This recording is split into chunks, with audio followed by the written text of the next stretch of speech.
NZ Aerosports, Icarus Canopies, now Gyro. That's right, we've rebranded, and Gyro is our next generation.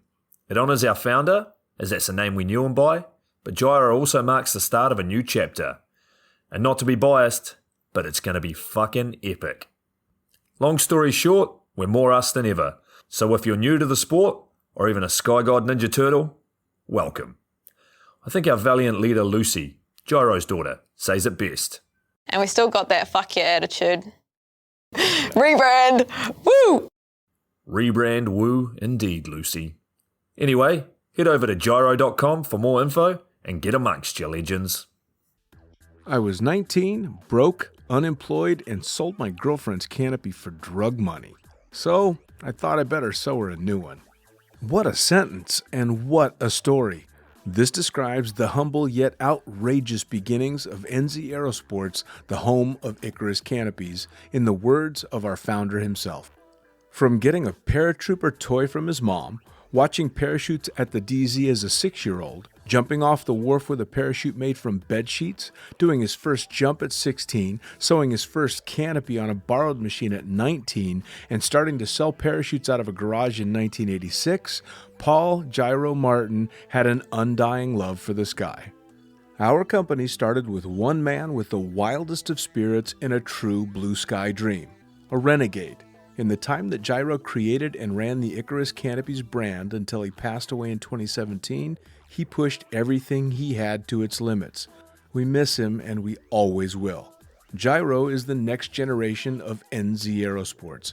It honors our founder, of course, because it was the name we all knew him by, but Gyro the rebrand also marks the start of a new chapter, our next jump. Gyro is the space between sound and silence, art and science, chaos and calm. Gyro is a state of epic tranquility that transcends understanding. That moment, in the door, in free fall, mid-swoop, where nothing but the present exists. A perfect balance of euphoria and thrill. Gyro captures our passion for flying and our commitment to designing break-the-fucking-rules canopies that deliver pilots pure, wild flight. Coming straight from the cockpit, it's another episode of Lunatic Fringe with the fucking pilot.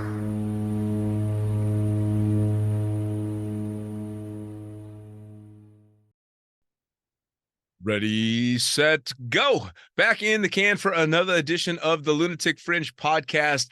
And I'm looking at a top hat on the other end of the line for the first time ever. So right into it. Who the fuck are you and what do you do? Well, how you doing? I'm Raymond Adams. I'm a hairstylist, photographer, skydiver. Travel around, go to a lot of events these days, taking lots of pictures. You're a busy dude. That's true.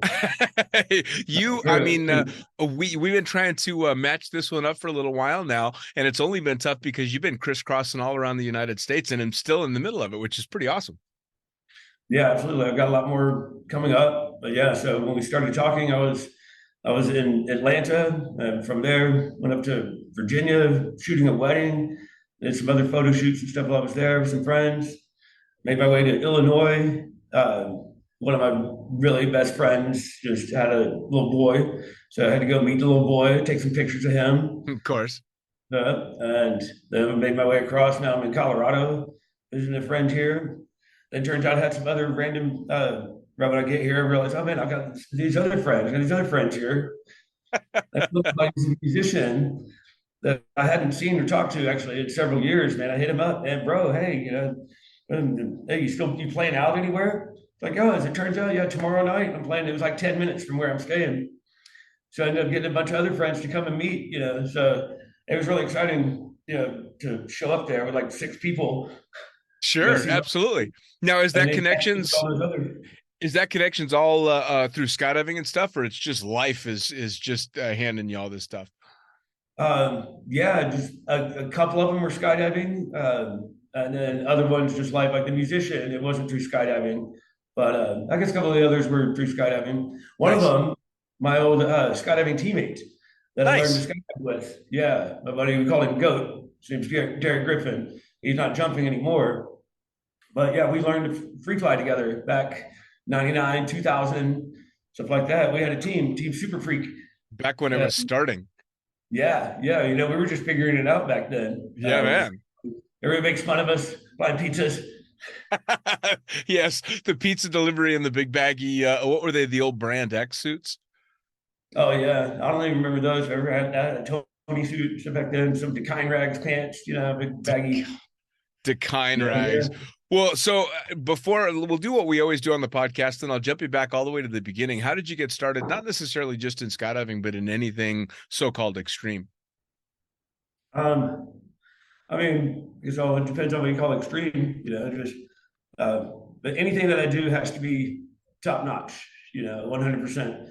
So I'm a hairstylist first, and the company I work with, based in London, they really led the industry in continuing education of hairdressers, and branching out around the world. So I've worked with them for many years as a hairstylist and instructor, traveling around doing hair shows, cutting hair on stage in front of hundreds of people, breaking down haircuts, and then started doing photography to take pictures of hair. Now, how did that come about? I mean, was that something that you wanted to do from a young age, or was it in the family, or? No, really, I knew I wanted to do something artistic, working with my hands, things like that. I love customer service, working with people. But no, really, it was pretty cool. I was 19. I needed to reevaluate my career goals. I actually sat down and I made a list of things I really enjoyed, things I wanted to surround myself with, things I thought would be included in the perfect job. And then I made a second list of the opposite, things I wanted to avoid, things that would not be included, and just brainstormed really, started filling out all kinds of things. And then I set them aside. And over the course of the next couple or few weeks, I would think about things through my day-to-day routine and go home and add it to the list. And I didn't tell anybody what I was doing because I didn't want anyone else's input. It had to come from me. Because I didn't want somebody to start, you know, oh yeah, you want this or you don't want that, or you know, and it sounds great, and I go and add it to the list, but that didn't actually come from me. So yeah, no, I've put a lot of thought into it, and then you know, over the course of the next couple or few weeks, I filled those pages with all kinds of stuff, and then really analyzed them, and everything pointed to I should be doing hair. Man, that's a pretty mature way to go about things for a 19-year-old. Yeah, you know, and I've always been proud of that. I love sharing that, especially with younger people. You know, when I meet younger people, tell them about that. And I would, even too earlier on, I would talk about all the things that were on my list. You know, some of the things that were on my list. But then I realized if I'm talking to a younger person that I'm encouraging to possibly do the same thing, well, if I'm going and telling them the things that are on my list, well, that flies in the face of the point that I make, that I didn't want to tell anybody else, you know, what I was doing because I didn't want their input. Sure. So yeah. So, you know, through times of telling that story, I realized, wait a minute, maybe I should leave those points out, you know, when I'm talking to a younger person that I feel, you know, could really gain a lot from this. I mean, yeah, because we live in a world where it's not nearly as much that we're being told what we can do, it's that we're being told what we can't do. Oh, right. Oh, of course. No, and I hate that. Don't tell me what I can't do. You know, tell me what I can do, or tell me, you know, because I'm like, maybe it's something that I can't do. Just like, wait, well, let's find out how to do that. Sure. Now, how'd you go about that? I mean, that I couldn't have been the standard thing that someone of your age decided they wanted to do. No. Well, then the next step, actually, well, I wanted to, so I'm going to hair school. I want to be a hairdresser. I want to go to the best school, whatever that is. And I didn't know actually anything about the industry or anything. I figured the best thing to do would be call the salons and ask them what they think, you know, would be the best place to go. So I picked up the Yellow Pages and started calling places out of the Yellow Pages. First thing I did actually though is I called Supercuts. Asked them where to go. And I hear the receptionist, you know, hey, where'd you go to school? Where'd you go to school? She gets back on the phone. Hey, they say Aladdin. I was like, okay, great, thanks. Scratch that one off the list. And it's funny, straight up. No, I straight up did that. You know, my first thing was actually, it was a process of elimination, find out where not to go. You know, go to school, Aladdin, work at Supercuts. Because I knew I wanted to be doing quality hairdressing. Sure. I didn't want to be doing $8 haircuts. I wanted to be anything I do has to be top notch quality. So yeah, and then talked to a lot of people, a lot of things. Tried some of the nicer, more reputable salons, and people were really impressed. That I was calling. They were stoked. They were, giving me all kinds of input, but really even telling me it doesn't matter where you go to school. You're not going to learn anything at school anyway. You just go to work, and then go to work at a good salon. You'll learn more in your first 2 weeks than you will your whole time in school. And for the most part, that's true. And that was pretty discouraging. I don't want to go to school, go through the motions. I want to go learn something. Sure. And then I came across Tony and Guy in the phone book, and I'd heard of them. I knew they were already getting pretty well established in Dallas, where I was living at the time. I called them. Look, go to the Tony and Guy Academy. I'm like, wait, what? I didn't know there was one. And yeah, it had just opened a couple months prior to that, 15 minutes from where I was living. First Tony and Guy Academy in the U.S. So I called them immediately. I set up an appointment for the next day. I walked in and I'm like, wow, okay, can I start? And then, so yeah, I was really dedicated with that, doing all that kind of stuff. And then, so fast forward a bit, now getting into skydiving, I was watching stuff on TV, a show called The Extremist back in the 90s, hosted by Gabrielle Reese. Yep, I remember it. A lot of different extreme sports and highlighted individuals that really excelled in these extreme sports. And they had Patrick, the guy done up there. First, with a partner, they were sit flying, carving circles around each other, flipping over and under, and just moving around. And I'm in awe watching this, like, wow. Because I never knew you could have that much control in free fall. Right. I thought skydiving was jumping out of an airplane, deploying a parachute, and landing safely. And I see these guys totally flying their bodies in the air. And I'm just in awe watching this. And then he was out there on the sky surfboard. So Patrick is one that invented, started sky surfing. And I'm watching him do all these flips and tricks and spins and zooming off, things like that. And I'm just in awe watching this. Sitting there with my jaw hanging open, my tongue hanging out in the pool of drool on the floor in front of me. Hey. Wow, it's Gabrielle Reese in her Australian accent. Says anything to launch himself into the thrilling sensation of free fall. Just echoed through my head, free fall, thrilling sensation, free fall. I'm like, I'm there, I'm in. And but then also on the show, they had some other extreme sports. They had Matt Hoffman on the BMX. Yeah. BMX rider and stuff. I have lots of friends actually that know him or friends with. I've never met him or anything, but it would be neat to meet him and tell him this too. That I'm watching that and watching him do all the half pipe, go up and these flip, trick, spin, come down, go up the other side, flip, trick, spin, come down. And I'm thinking to myself, how many times has this guy got to smack into that ramp before he learns how to do that trick? And he starts listing off, oh yeah, I broke this tip fib, I broke this femur, I cracked 3 ribs over here, broken collarbone, broke this arm twice, this one once, so many concussions. These are the actual things he was saying. I'm not just pulling it up. And I believe he's about tripled these injuries since then. Oh yeah. And then in the interview, the next thing they handed him was mason jar with some floating in it. He's like, oh, is that my spleen? And I'm like, geez. And I'm thinking back to Patrick on the sky surfboard and thinking about, all right, so if he tries a trick and it doesn't work, he's going to flail, regroup, and try it again. Yep. He doesn't have to worry about falling. He's already falling. Right? There's nothing for him to run into. I'm like, that's for me. Now, so you watched all of this and obviously you were quite intrigued by it and the idea of not slamming into a fucking half pipe. So yeah. Where'd you go make that first jump?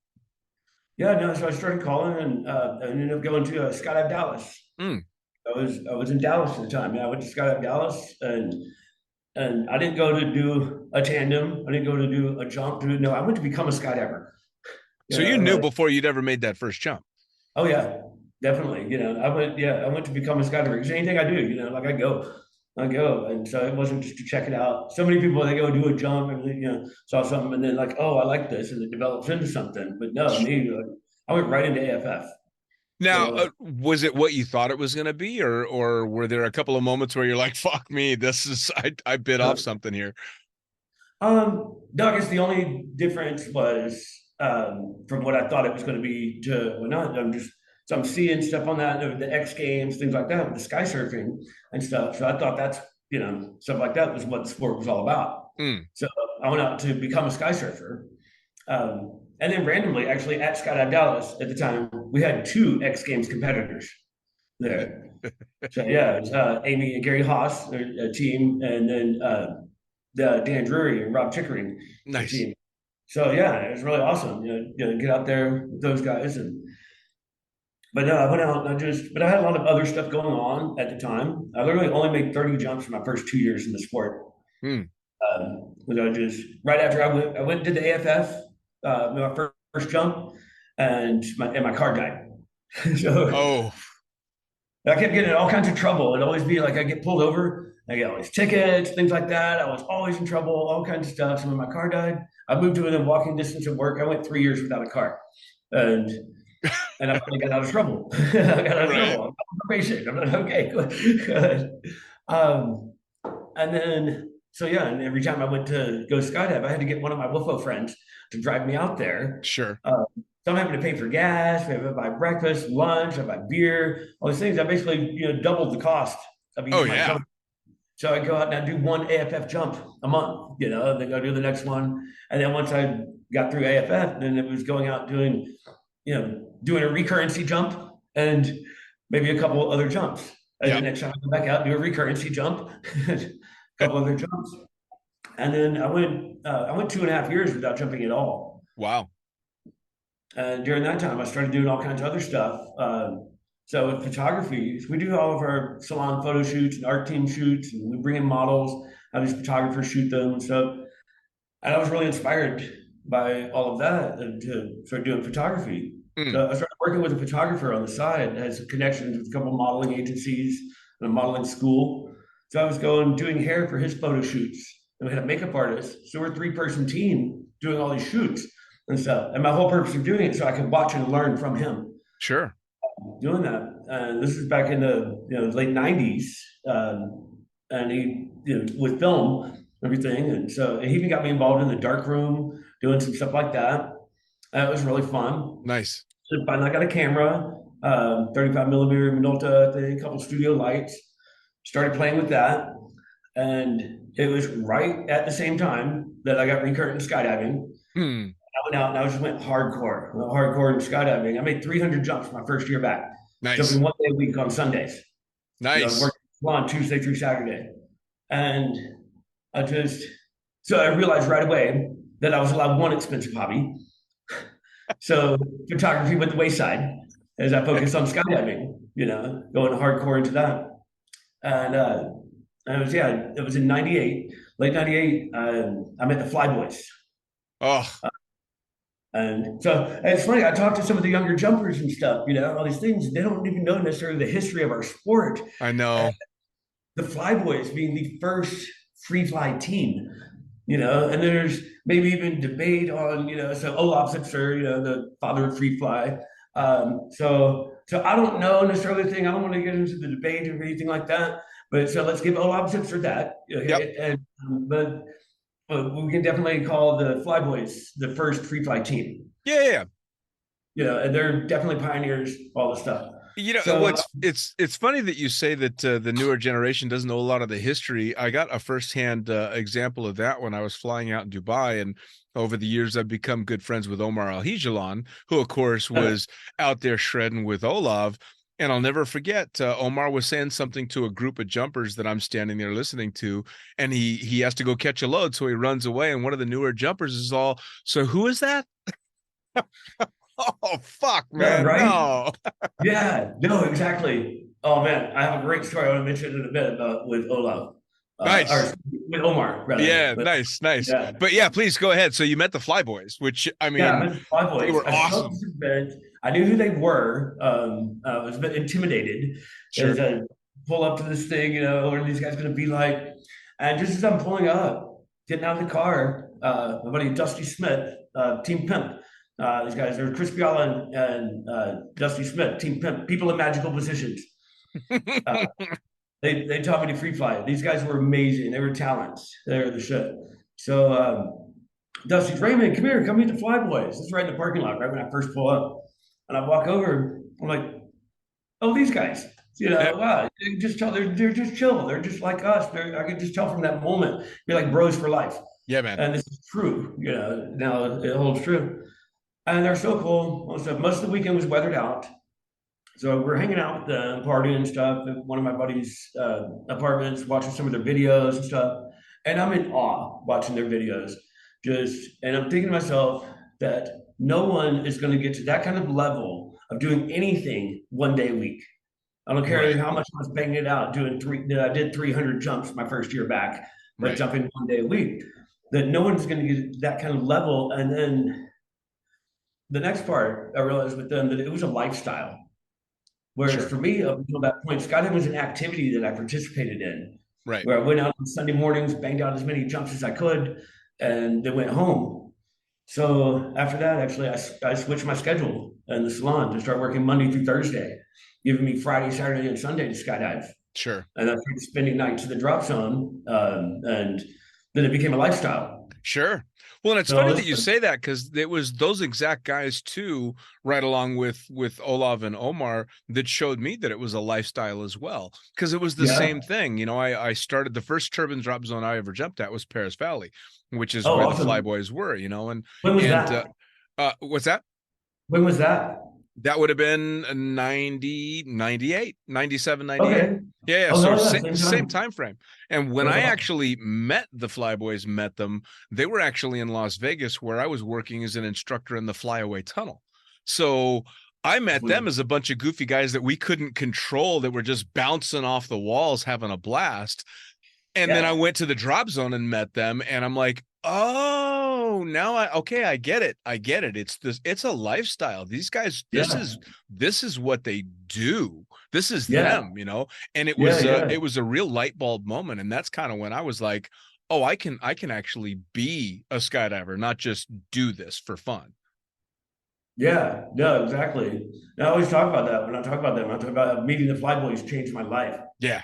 It's funny. I had an experience one time where I'm somewhere, some younger jumpers, there were people in Mike Ortiz, they're in the group. I Yep. mentioned about the Flyboys, and I start to say something, and then Mike kind of steps in to interrupt me. I think he was worried that I was going to be going on about how maybe a lot of other people would be, oh my God, these guys, sky gods, da da da, this kind of things like that. And he didn't, he would feel awkward being there in that situation.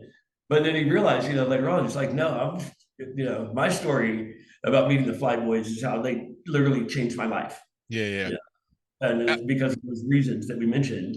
Yeah, yeah. You know, it's kind of funny. You can say that the Flyboys changed your life, and I can actually say one of the Flyboys saved my life, literally. Really? Who was that? Without going really long into the story, Fritz was at the drop zone in Mexico when I got a gun put in my face, and it was him and his girlfriend at the Oh, I thought it was time. going to be a skydiving thing. Right? Yeah. I mean, it kind of was, but when I say he helped save my life, I mean fucking literally. Like I had Yeah. a gun in my face at a drop zone in Mexico, and it was Fritz and his girlfriend being there that kind of kept him from pulling the trigger. Good.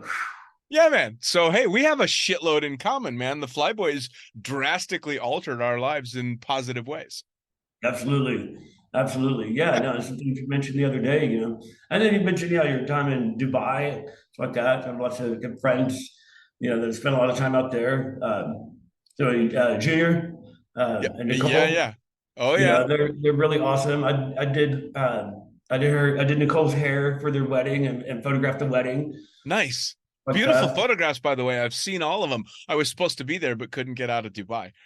Yeah, no, it was a great wedding. And then the party that ensued afterward, Of 2, 3 course. days, big mountain house. And, Of course it was. Again, I got to see the pictures. I didn't get to partake, but I yeah, actually, we would take a group of us would go from Dubai, and Junior and I were actually partners in a couple of Airbnbs in Bali. And so we'd go to Bali, and we got our post wedding party out of the way. Probably 6 months later, I think. all right. Yeah, yeah. Nice. So I hey, did yeah, a couple days before their wedding. I'm sure you've seen that one. It ended up being on a T-shirt on a jersey that Sunshine Factory produced. I was able to present to Nicole whenever they come back from Dubai. Because the day before the wedding, we did a jump where the guy that did the ceremony and the best man were on their bellies. Nicole hanging from the hybrid and Junior on top. Which is fun. Absolutely awesome. Yeah, I haven't gotten to catch up with Junior in quite a while, although he and I are supposed to do another catch up podcast because he was actually my very first guest on this show. Oh, kick ass. Yeah, man. Yeah, he was quite a regular because obviously we were working together in Dubai. So usually every 4 or 5 months I'd have him on and we'd talk about stuff that was going on. And he was actively going around and doing a lot of the competition stuff and doing a lot of record stuff. And actually I just re-released an episode with Omar and Junior just this last week. So I've had him on a million times. But so back to you. You started 3 days a week. You're cranking at the drop zone. You're using the Flyboys has been a great motivator for you. So how does it start taking off for you? Well, yeah. So at that point, I'm going off. I'm doing 900 jumps a year at that point. Just working or just not working in the sport, just paying which is insane. Yeah. So most people, anybody that has that kind of jump number is usually working in the sport. I made enough money in the salon that I could afford to just go out and play. And I didn't want to get into that trap, because on the weekends when the cool kids were there, I wanted to go out and fly with cool kids. Sure. I say the cool kids, you know what I mean? Probably, just the advanced jumpers, the progressing the sport, learning to free fly, putting stuff together, going on big group jumps, tracking dives, whatever. And my friends that worked in the sport couldn't come play with us. It's like, hey, come on, we're coming and doing this.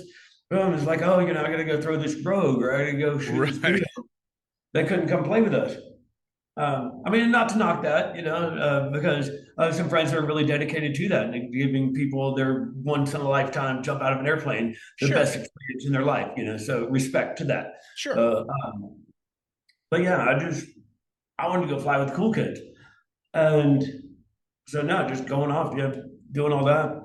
And what's great, fast forward to now, being a skydiving photographer, doing all this stuff, this is the closest to working in the sport that I've ever done. Sure. But I get to go fly with cool kids.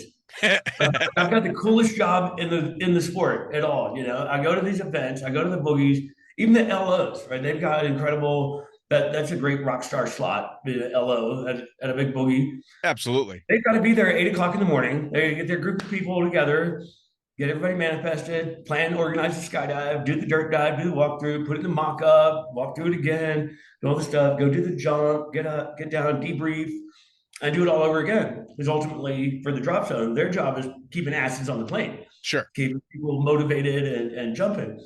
My slot, I show up whenever I do. I'm not there at 8 o'clock in the morning. I can't be a slack ass about it, obviously, right?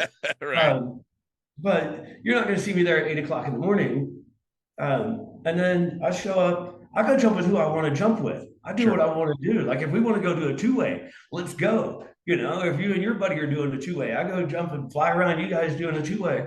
Then I'll go find what the LOs are doing, move around, and I got to spread the love. I can't just stick with one group doing the thing. And I want to make sure, I want everybody to have a Raymond Adams photo from the event. Yeah. Well, the cool thing about that too is there's so many different levels to it all, and you've got the cool kids and you've got the people that are the badass load organizers that are out designing and executing these kick-ass jumps, but there's also the people that are coming up and learning their way that want to feel like a cool kid as well, and to be able to go out and jump and have fun with somebody like you that's going to get that awesome snap is incredible. Oh, yeah. No, I love those experiences too. I once at Scott Chicago, they were doing a thing, and they were all the LOs and photographers and stuff that had a little bio where they were introducing us one night. And one of the things I talked about was specifically that how cool it is to go and jump with all, the top skydivers in the sport, doing all these other things. But there's nothing more rewarding than going and jumping with that new jumper. Sure. And doing that stuff and getting that shot with that new jumper, because the experienced jumpers doing these big waves, things like that, they see the stuff, it's so cool, they dig it, but it's old hat, to them. But you get that younger jumper and inspire them to go out and get to that point and see how much it means to them. That's just, there's not much more. Because I remember when I was a younger jumper, some Oh things yeah. like that. You And know, like, I had the coolest kind of mix between both of those, in that I was a longtime tandem instructor, and I would get this buzz off of taking people on their first jump, or an AFF instructor that would get a buzz out of watching someone kind of overcome those hurdles. But yeah, as a result, I didn't do the kind of fun jumping that you did. I didn't get to go out and really bust out the crazy fun jumps, and so my progression in free flying was slower and stuff. And cut to years later, I'd be going out and doing a jump with somebody like Junior, as an extremely experienced skydiver myself, but yeah, seeing him recognize the buzz that I was getting off of pulling something I hadn't done before, oh or a free yeah, fly jump that just went really well, and knowing what he was thinking as he's looking back at me looking like a student with this goofy grin on my face. And it was a yeah, really yeah. fun thing to literally be on both sides of the coin at the same time, to be experienced and a student of the sport all at once. It was really fun. Well, and out of that experience too, I remember as his experience on that would be, getting down where he's doing all these other jumps, doing the stuff, but then seeing that even during the jump, seeing the look on your face, seeing the shit, knowing when you got the shit, when you fly in, when you get that dock, when you do that transition together, real eagle, whatever, and just knowing how stoked you are about it, just that'll be one of those kind of jumps that, especially with somebody that is experienced like this, that can add even an extra element to Oh to yeah, see yeah, yeah. how it's experienced to be that fired up like a student again. Well, that was the thing too. It was actually Junior that did it, because I hadn't jumped in a couple of years. I'd been too busy flying, and I had stepped away from the instructor thing, and it was actually at an event in Dubai, and we had a down day, and as a pilot, I wasn't flying that day, and he just looked over at me casually and went, "You want to go make a jump?" And I got butterflies. I'm like, oh, fuck, Yeah, skydive? Oh shit. And went out and made that jump. And of course I was just beaming ear to ear. And then in one skydive with Junior, I was back to being a fun jumper, or I should say I was becoming a fun jumper again. And it was fucking amazing.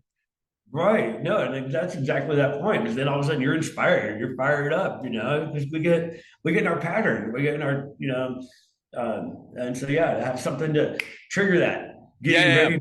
Oh my God, no, yeah. let's do it again, do it again. Hell yes. Now, when did you decide you were going to start mixing your passion for skydiving with photography? Well, so that was later on. There was a whole different thing that kind of went with in between that. So hardcore in the sport, going off, doing 900 jumps a year, working Monday through Thursday, paying for my jumps myself. And then I realized, you know what? I just wanted to be with these people. I love the skydivers. I love the community. I love being on the drop zone. I just want to be there. So actually, I left the salon. I left my job. I left my clientele I built up over 10 years that afforded me to Wow. be able to do 900 jumps a year. I got rid of everything, that which I couldn't give away, I threw away. I loaded my convertible with what I needed to survive. And I took off. And I went traveling around the country, living in a tent, cutting hair on the drop zones to make my way around. Wow. And Dude. for a year and a half, I did that, went full circle around the country 1.5 times during that, knowing that I wasn't going to even be able to make near the jump numbers that I was making before, Sure. because I wasn't going to have that cash flow coming in. And then also when I was at the drop zone, rather than jumping my ass off, I would be hustling to find some clients to cut their hair, Right. so I could make my way to the next spot. But that didn't matter because it wasn't about the jump numbers at that point. It was about just being, with you guys, Sure. And No, I love that so much. I So for a completely year and a agree half with doing that. that, then at the Chicks Rock Boogie, it's got up Elsinore. I met a girl that had come from England to participate in the event. It was love at first sight. She canceled her flight back and stayed with me, and we traveled around together. Ended up moving to Atlanta. Guys I worked with in salons in Dallas had moved to Atlanta and opened Tony Guy salons there. They wanted me to move with them at the time, but I was too busy skydiving at the time, working Monday through Thursday, doing, moving to a new city, opening a brand new salon. I wasn't going to be able to live the lifestyle I'd grown accustomed to. Sure. So anyway, I moved there, but at this point, then I'm all focused in the salon. And actually, I went for a decade of only doing 30 jumps a year. Wow.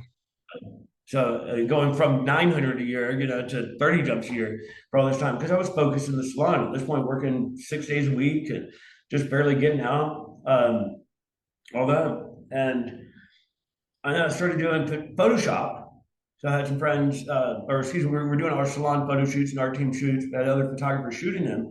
They'd send me their raw images, and I was doing all the retouching and all this kind of stuff. Well, after a couple of years of doing that, finally, I'm like, you know what? I just need to get a camera. I'm finishing the photos. I'm bringing in models and doing things. I'm finishing the photos. I need to have a camera and just be shooting them. So I got my camera for that. And then so as it relates to skydiving, so before I tapered off the sport, I got myself to a skill level that I could go to any boogie and jump with the top free flyers and come on and fly head down and dock, turn points, things like that. I know I got my camera. Well, I could go out to these events. Sure, I could go jump with these guys, but I'm a bit rusty, and the sport's progressing. Sure. The wind tunnels coming of age and all this kind of stuff. So they'd be waiting for me, come Right. on, but I can put my camera on my own. I can sure shit fly around the outside and take pictures. Sure. And then my buddy Eric Darren, a really good friend of mine, had started VFS four-way, at the time VRW four-way, because the only free fly competitions that there were, vertical competitions, was like the three-way artistic. That's very subjective, and it's, Sure. how tight did they stay together, how visually appealing it was, difficulty of maneuver. Well, with the BRW, it's objective, did you score the point or didn't you? Did you go before or didn't you? And it had just gotten to the point that there were enough people that were proficient enough in flying vertical to even do four-way. Sure. So they're just working on this. So this is back in 06. It was the first year that that was a discipline in nationals. So at a party, a surprise birthday party for my wife, Eric sees me with my camera. Said, "Hey, you want to come jump with us? Take pictures of our team training for nationals." I'm like, "Wait a minute." So based on what it was, when it was, and who it was, my response was, "Sure, I'll go take a cover shot." And so sure enough, so I'd had my camera for 6 weeks. And my first time to ever submit anything to the magazine was a cover shot. That's fantastic. Yeah, and I love telling people that, but then I have to disclaimer tell the rest of the story that it's based on what it was, when it was, and who it was. So it's all part of the whole thing. But at the same time, there's a reason that I was the one that was tapped to go and take the photo. But I definitely felt like whoever took that photo, it was destined to be a cover shot. Of course. I mean, dude, you've made some really bold choices. Yeah. No, for sure, man. It's like I don't like full blast. Like full blast, freaking go for it. Like it's one of the things actually. I remember when I first decided to leave Dallas, to leave my job and go travel and do all this. My grandmother was coming in the salon to get her hair cut and everything, and she's always been the worrywart. What are you gonna do? So I'm planning on telling her about what I'm thinking about doing, and I'm ready for her antics. I'm ready for her questions. What are you going to do about this? How are you going to handle this? So I'm trying to prepare myself, anticipating what these questions will be, so I can have answers for that. I started telling her what I'm thinking about doing. She blew my mind before I got just a few words out of my mouth. She stopped. She grabbed my arm. She said, "Go, go." I'm like, "What?" She said, "Yeah. If you have a desire to do that and you have a means to make it happen, then by all means go. You don't want to get awesome. What if I would have taken that chance? What if, and that's something that comes with, experience and, age and stuff." And I was like, wow. Well, and your grandmother, I'm sure, was probably about the same age as mine. They came from a generation where you didn't go for it. You towed the line. You did what you were supposed to do. And the ones with some foresight sounds like your grandmother knew to tell you, fucking do it. If it's going to make you happy, do it. Yeah. Because that's definitely a big, bold, decision, to leave a job and a clientele that took me 10 years to build up to be able to do 900 jumps a year that I was paying for myself, to leave. Yeah, man. And go. And zero regrets, and it's so many things in my life that have happened, since then that I'm sure the only people that regret that decision are the people whose hair you cut. And there's that. Yeah. Yeah. I mean, when I used to have enough hair to be worth cutting, losing a hairdresser that knew what the hell you liked was fuck. You'd rather give up a kidney. Yeah, no doubt. No, I remember it's my first announcement that I've been thinking about for a while, and finally got to the point where there was this day, some things had happened, and now it's time. I walk in the salon one day, I'm finishing my first client, and as I'm finishing her up, my neighbor comes in, he's setting up his station next to me, getting ready to work. I was like, hey, Kyle, come here. I want you to meet somebody. Kyle, this is Deborah. Deborah, this is Kyle. I think you'll like him. He's a great stylist. And they both looked at me, like, what? What? And that was my first announcement. That was my first announcement to anyone. That's how that went down. And yeah, no, that was just. Now, did you know you were going to do that, or did the mood just strike you right then, or did you know in advance you were going to do that? No, I've been thinking about it for a year, and then some different things, and it's kind of waiting for the right time. Then something happened. Started making a connection with someone. Was wondering to see where that's going, but then that didn't, and all of a sudden it's like, no, now's the time. They must have thought you were nuts, especially back then, because skydiving was still very fringe, man. I mean, it wasn't something you ran off to go do. It didn't have the almost F1 feel that skydiving kind of seems to nowadays, and it certainly didn't have it didn't scream future. Right. But to me, it wasn't about that. It was just about the freedom, the lifestyle, things like Yeah, that. man. But there was some of the F1, stuff going on because we were getting into, I was doing free flying and going out and doing some of some of the best of the best, doing that sort of thing, and getting into swooping, flying high performance canopies, canopy piloting. That was in the early days of that. Yeah, man. So got in that. I remember in the beginning seeing some things and oh no, I'll never do that. Next thing you know, here I am. But yeah, my buddy Jim Slayton, met up with him. There's a crazy thing. Let's have to mention this real quick. I mentioned him. So I showed up at Skydiving Houston for the first time, January 2000, and I see this guy, and I'm like, wait a minute, that's, and he saw me. He's like, I know you. I'm like, no way, JP. He went by JP back then. It's James Paul Slayton, Boys Ranch. So when we were 16, 17, we were at this boys ranch together in Waco, Texas. No shit. Yeah, it was a placement for wayward teens and stuff. And there's 40 kids on the ranch.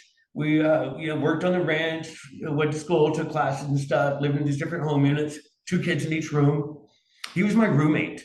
No shit. Yeah, he was my roommate and we were bros. We did all this stuff together.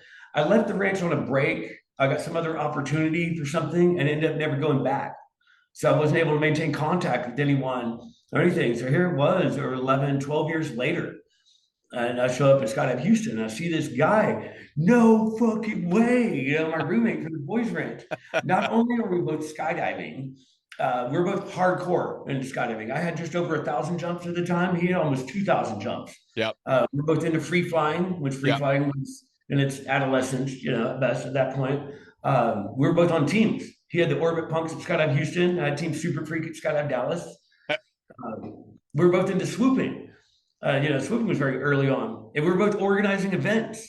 We were both in the process of organizing our first event.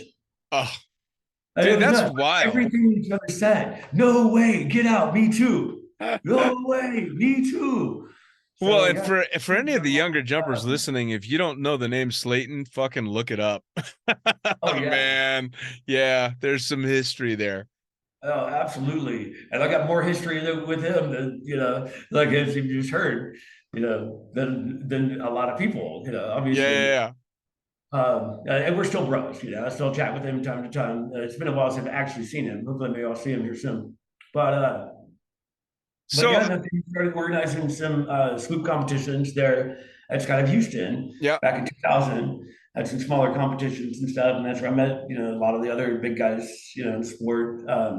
Things progressed. In 2001, we ended up moving out to California, Team Extreme, and starting the Pro Swoop Tour out there in Paris. My first time in Paris, June 2001, for the first Pro Swoop Tour competition, and that's where I met Jay Maletsky. And he's amazing. So he's one of my best friends. Nice. Love that guy. So yeah, doing so much stuff with that. These are part of the things as well, leaving the salon. It's like, hey, because I just want to be involved in this stuff, going out and Sure. free fall, swooping, doing all that. Now, would you have been out in the, you said PST. Did you go out to PST heading out towards like Wildwood? Did you do the Jersey route? That was right when that was the second competition that I missed. So that was in '03. Yeah. So I was doing all those things in '01 and '02, doing all the big competitions there, and traveling around. It was even I did the Red Bull Blade Raid. Nice. Yeah. They set up a swoop course down at Black Diamond Ski Slope, Elk Meadow Ski Resort in Utah. They flew us up in a helicopter. We jumped out, flew our parachutes down the side of the mountain. Which I is still have so ahead of its time. Oh yeah, and no, and it's crazy too how we thought that was extreme. That was really extreme, flying our parachutes. And now I see my friends, in these wingsuits, grinding these cracks in between these rocks and shit like that. I'm like, ah. Yeah, man. It's crazy, right? I mean, it's funny because I'm sure you feel the same way as me. I mean, we've been in the sport for quite some time, but I still feel like a kid in the sport. I really do. I still have this joy and this awe about skydiving. But the fact of the matter is, we're becoming the wise old sages. We're the guys that have been around a long time now, which is crazy. Yeah, no, true. But and I still get so fired up. I get certain things back on some jump, get down, and I've had people make comments about how much they appreciate the fact that I'm still I got to do some sick jump, do some old thing. Yes. Yeah. Absolutely. Well, and the cool thing too is, especially with me not jumping nearly as much, I still have such an incredible appreciation for what's being done that even if I can't do it, I'm fucking stoked that other people are. Oh yeah, no doubt. And I'm going around. I'm very privileged, going to these events and jumping with these organizers, doing these things, and it's a great thing too because I'm all focused on stills. They see my still, I get that shot. I'm all about getting that shot, and I'm there, and I get the shot.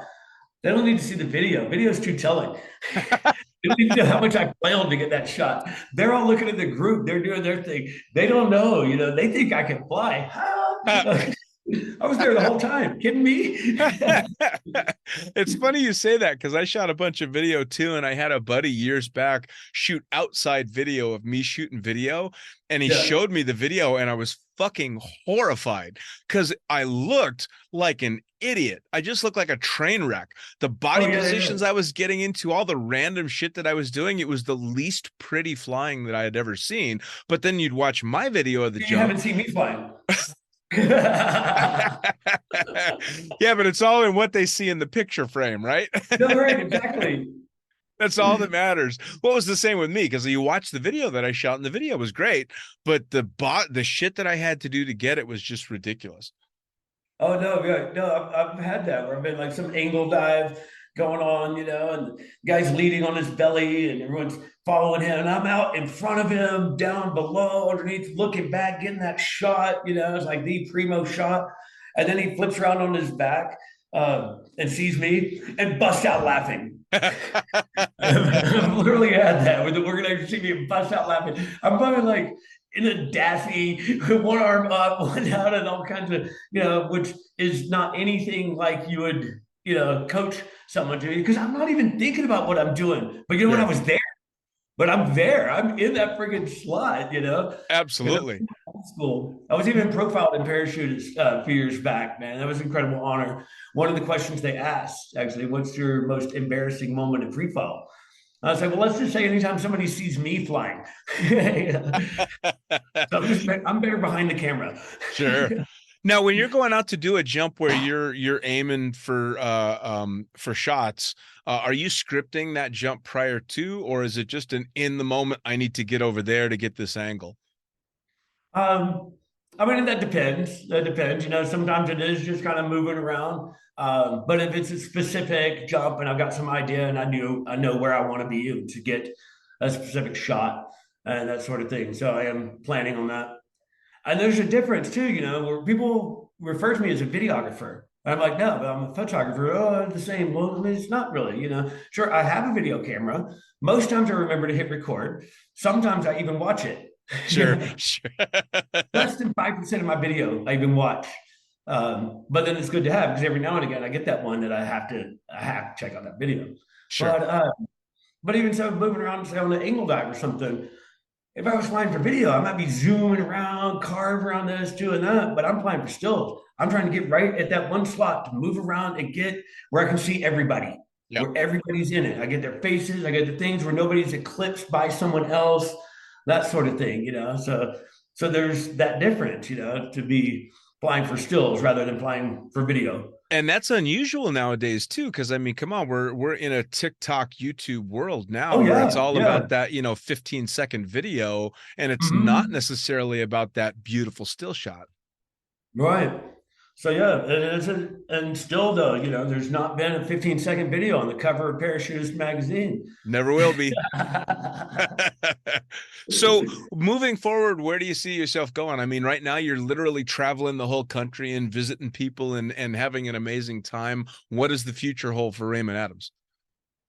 You know, and that's a question, you know. I'm just so finally, you know, my wife and I had separated several years ago. Finally, the divorce was finalized earlier this year. That's part of the reason now, which I'd been wanting to do this for a while. I've been kind of waiting for the other shoe to drop with our separation and everything to be able to do this.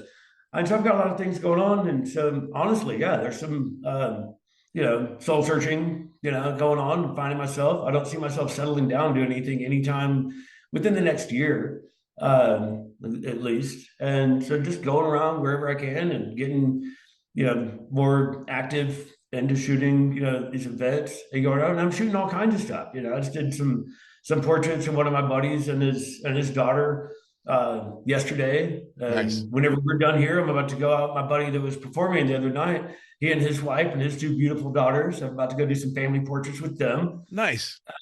And it's a really cool thing, you know. So I'm just going around doing whatever, visiting friends, doing things. And then here, and I pick up some work here and I pick up some work there. I go and shoot this, I go and shoot that. And it's great, you know, make my way around. It's my mom's birthday today. I'm about to call her when we get off of this. Nice. Wish her happy birthday. And one of her presents, basically, will be me letting her know that I'll be showing up for Thanksgiving. Oh, that's awesome. Yeah. So I've already known this for at least a couple of weeks that I would be there for Thanksgiving, but she doesn't know this yet. That's fantastic. Yeah. So she'll be really excited, you know. Oh, hell yeah. Now, are you still cutting hair while you're doing all this? Absolutely. Like I have as much passion for hairdressing as I do for skydiving, you know. That's awesome. Photography and all the stuff, because I feel my whole purpose of being really is to make people feel great about themselves. And so it started off with the hairdressing, you know, and I cut someone's hair. We give somebody that great haircut where they look in the mirror and this is what I've been going for. This is what I wanted to see, you know, and they stand an inch taller. They feel more confident, you know, they're like, Sure. great, you know. And then part of the reason I get into photography, you know, because that was all just so temporary, you know, and Sure. that picture can last forever. And then when I get that shot, I get that picture of somebody in their element, doing their thing, whatever their thing may be, you know. And I really like just capturing moments. I like the spontaneous, candid shots, things like that, you know. And somebody, Sure. you know, whether it be DJ, whether it be skydiving, whether, you know, whatever. And I get that shot, and it's the best photo they've ever had taken of themselves, you know, and they love it. It's going to be their profile pic for however long to come. Right. Because I've captured them in a way that they want to be, how they want to be seen, how Sure. they want to have themselves put forward, and, you know, and it makes them feel great about themselves. And it's like, boom. And it's so rewarding. And this is the stuff that drives me, you know, it's making people feel great. And like, I'm not driven by dollars, you know. This is one of the reasons I'm just kind of like making my way along, you know, today, but I'm making it, and it's awesome, you know. And it's so much, those other things are so much more rewarding. Sure. That was always one of the things that I think I enjoyed most about the skydiving community was we all spent so damn much money to be able to go out and jump that we didn't have money to do things outside of making those jumps. So we made the best of not having money when we were back on the ground. And those led to some of the most amazing times I've ever had, hanging out in a shitty ass trailer in the backwoods of a drop zone with a bunch of broke people that were scraping together, to have some half-ass barbecue and the greatest time ever. And that was I was just about to say, the best friggin' time of our lives, Yeah. Well, especially early on, you're thinking anything that you would spend on something else, especially when we were younger in the sports, like, wait, this is, I could buy this, but that's like 4 jumps. I could get this, I'm spending money on this, but man, that's 3 jumps. I could do, oh man. So it didn't matter about these other things because the only thing that mattered to us was going, man, I'd shudder to think about how much money I spent on the sport. No. I couldn't even give it a second thought. And it's kind of funny looking back. I have a nice house. Yeah, right. It turns out that all the money that I spent on rigs and jumps and all that was basically my ticket to enter the community of skydiving, right? I mean, that was the entry fee for joining the coolest fucking club I could have ever imagined. And it's a private club too, because outside of the sport, who gives a shit? No one. Nobody. Yeah. I mean, I've had a couple of the world champions in different disciplines on a number of times, and you always ask them, obviously this is not the Olympics. This is not going to get you on Conan unless you're, the Soul Flyers. This is just a bunch of fucking skydivers, why are you doing it? And they're like, purely for the love. Jump. Yeah. Yeah. We'll do a world record jump and all this stuff. And in fact, actually, one of the biggest things I was able to shoot, it was incredible, which is an honor, was it was a vertical sequential world record, 2.77 way. We had 4 planes flying in formation, come in, build the first formation, break, turn intern, and then build the second formation, all in one skydive, man. And watching that build in front of my face. Yeah, absolutely. Epic to the nth degree. And I think most jumpers out there have had an opportunity to see something in front of them that they just could not have ever otherwise imagined. Oh yeah. Yeah. Well, a brief fact, I'm going to tell you this in a moment, but so after doing that thing, I get down, I have a friend, and she's a producer for CNN, and she helped me put together, a press pack with that. And just, doing things, keep it short and sweet, the bullet points, blah, blah, blah, make it interesting. And so to send this out to some of the media things, so some of the top, news opinion organizations, whatever, out there. Sure. Some of the local news channels, in Chicago, because it's done at Skydive Chicago and all this thing. And so, I put together this awesome thing with all that. And I send out to all these different things. You know how much response I got back from that? 0. Yeah. Absolutely 0. But it's one of those things. So that's disappointing, but we don't do it for that, obviously. No. So you think about other sports, like I'm not into basketball. I've never been into basketball, right? But I know who LeBron James is, Sure. and things like that. Like I mentioned other sports and other names and things like that, and people can agree on things like that. But then, I talk to other people outside of the sport. Roop Nelson, who's that? Right. You talk about world champions and this, that, and the other. They have no idea. They've never heard the names. And it doesn't. But obviously, that's not why we do it. We're not driven by fortune and fame. Well, that's always one of the things that made it even extra special for me. Back when it was really popular for everybody to wear the closing pin necklaces, if you'd see someone in the real world with a closing pin necklace, didn't matter if you knew this person or not. It was, dude, big fucking family. Hugs. Instantly family, because you were a member of a tribe that nobody knew about. Just the coolest thing in the world. Yeah. No, absolutely. Yeah, man. Absolutely. But all right, so I'm going to think, I want to get back to a bit. Because earlier you had mentioned Omar. Yeah, please. So back, my last jump of 99, my first time out to Eloy, Y2K. And so I'm just getting to the point in my free flying to be able to be there. Sure. and so much struggle, where I'm like, I see the point, I'm trying to, so just getting to the point of being there. So here we are, sunset jump on the 30th. We didn't jump on the 31st. We were partying all day on that. Yeah, yeah. So sunset jump on the 30th. We're going out full load of free flyers and otter. I'm second to last out of the plane. So by the time I get out of the plane, that base is 1,000, 1,500 feet away. It's so far gone. And so I just got to just punch it out, just die. And the base was a 6-way round. They free flew the exit, actually, a 6-way round, 3 guys flying tubes, flying head down with tubes attached to their feet. And then 3 people filled in between them, closing it to a 6-way round. And the 3 that filled in between were Chris and Dusty of Team Pimp, that taught me to free fly, and Rook. And I mentioned I'm second to last out of the plane because Rook was last. And he's in the base. Yeah. So I get out, I'm diving with all my might, just dive to get down there. Got down, level, throw everything out, brakes. And I sunk maybe a body length below, maybe a body length above, and then boom, on level, stoked right there, about 10 feet from it, ready to move in and take my dock. And then here comes Omar in a stand, carving circles around it. I'm like, oh! So watching this beautiful thing at sunset, this 6-way round with the tubes and my bros and all this stuff, in there, and seeing Omar carving around it, just in awe. And we get down in the packing area, and everyone's gathered around the big screens, watching it. And I'm talking to my buddy through my experience with that. I mentioned how, and I was about to come in and take a dock, and then Omar comes carving around it. And he's standing just in front of me, overhears me. He turns around and looks at me. He's like, "Oh, I'm sorry, did I cut you off?" No, you go. You're all good, man. You're all good. Yeah. Exactly. I got no pictures, no video, anything like that, but I've got it all right here. Yeah, man. All right here, For sure.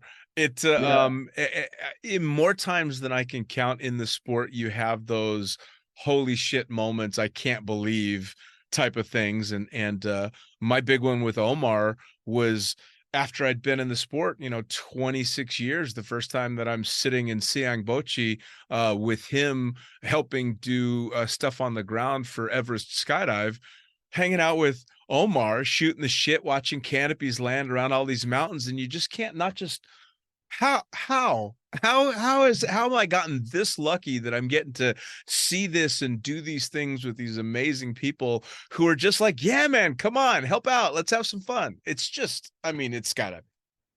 Well, that and of itself, and I guess that's a bonus to the comparison between where I mentioned these other sports and stuff like that, because they're so reachable. Yes. Where some of those things, the superstars in the other, professional sports and things like that, what are the chances that you're going to be over there, bumping elbows with those guys? Exactly. Yeah, there's not too many high school basketball players that are best of the freaking world, the best of the best. And like I said, whenever I met the Flyboys, just as soon as I met them, it's like, oh, these guys. Yeah, absolutely. There's not a high school basketball player out there that's going to find himself hanging out with LeBron James. It just does that kind of stuff doesn't happen. But in skydiving, it does. Exactly. I've had the opportunity to have, for lack of a better word, many of my heroes in the sport on the podcast because they're just that cool. They want to talk to skydivers about skydiving and share their love of the sport, which is amazing. Yeah, no, totally. And then I love the opportunities we were talking about before, as far as jumping with the younger jumpers, things like that. Great experience, something at some boogie, sunset loads going up. I see some empty slots on the plane. I see a couple of the LOs on there, a bunch of ninjas on this jump. So I put myself on the load, and I go back up, and I'm busy working on editing some of my photos. And I come back down to see what ninjas I'm going to jump with. And I see this guy looking at the board, I'm like, hey, yeah, what are you doing? And, I'm trying to figure out what I'm going to do. And long story short, I find out like he's a young jumper. He's just getting back into the sport. He's only been tried free flying like twice before. Sure. Stuff like that. And I'm like, dude, I'll go jump with you. I'll go jump with you.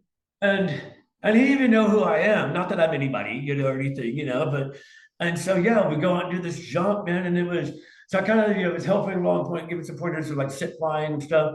So he comes out and he's holding the sit fly position, but he's just flailing. flailing. He's flipping through it, stuff like that. And at one point, I got a shot as he was literally like flailing through the position, things. He ended up finally holding it for a couple seconds later in the skydive.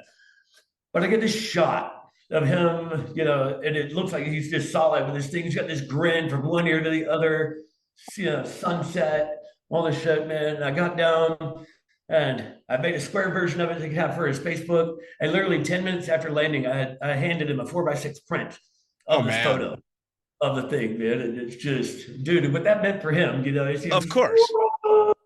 Of course, man. That hangs on his wall to this day, guaranteed. No, absolutely, and it hangs on to, in my mind, this things, all these other ninja jumps I've done, these epic things with these, top free flyers, in the sport, those are great. But moments like that, that thing, taking that younger jumper and boom, he's getting back in. And that's the kind of thing I was saying before. Now, dude, he's fired up. He's dedicated, Yeah. He's going for it. He's the next team member of the up and coming Flyboys or the next Olav you never know, because he went out and got to do a jump with somebody that just gave him that extra spark, which is amazing. Yeah. So, I have friends that do that too. I love that. So people want to come out and jump with you. They want to get a haircut. They want to hang out. They want whatever it is that Raymond Adams is spreading out there. How do they find you, whether it be social media or where you're traveling? How do they track you down? All right. Well, in social media, I'm on Facebook, Raymond Adams. I got Raymond Adams Imagery as well as my professional page, but I hardly ever do that. I don't like that platform as much. But sure. On Instagram, Raymond Adams Imagery.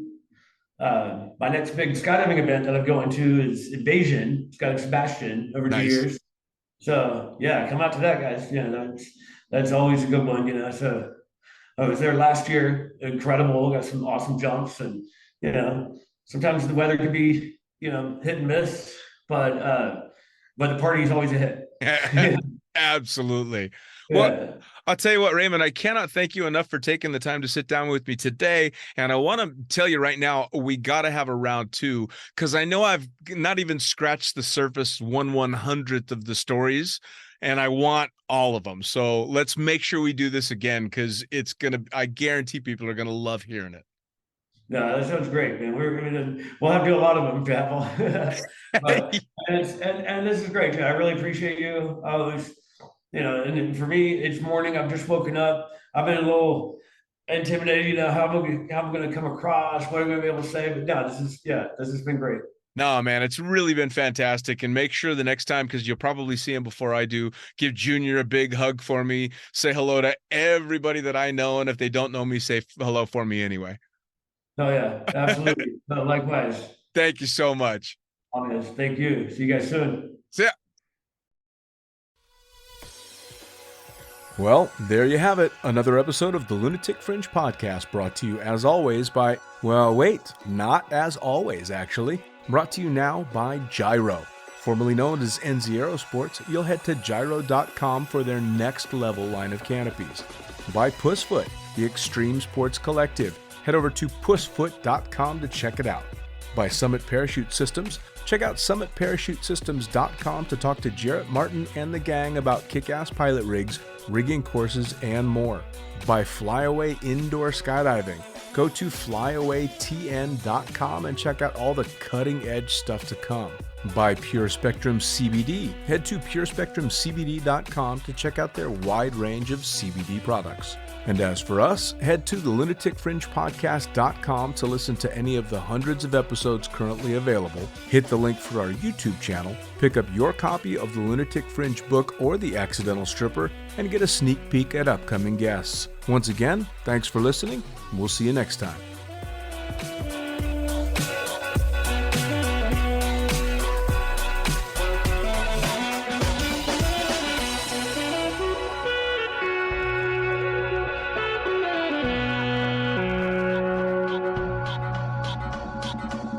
Thank you.